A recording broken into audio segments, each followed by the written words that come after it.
I have observed so far in this particular DB, you never get a chance to quote a case law. Constitution का article 189 बड़ा clear है कि every judgment pass by the supreme court which settles the question of law is binding. अगर आप इस dB को गौर से monitor करो, ये आपकी ऐसी की तैसी फेरते हैं 2024 की सुप्रीम कोर्ट की judgements.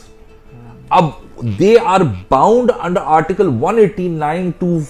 Upheld what has already been settled by the Supreme Court of Pakistan.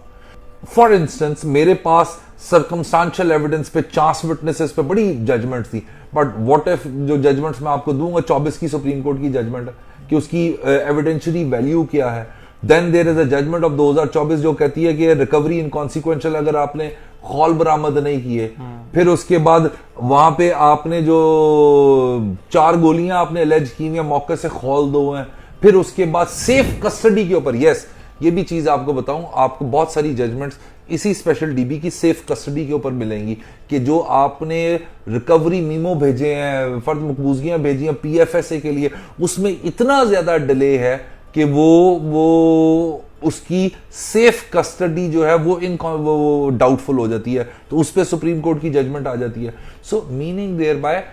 You will always and always, it's not case of Pakistan,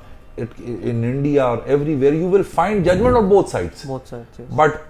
at the given day, how your arguments are more persuasive, the more persuasive you are, the most relatable you are, the most जिसे कहते हैं beneficial case laws। देखो, law is nothing but a common sense, so common sense ये कहती है कि उस वक्त जो सिनेरियो बना हुआ है उसके अंदर किस तरह प्रिवेलेंट हो रही है, that matters the most।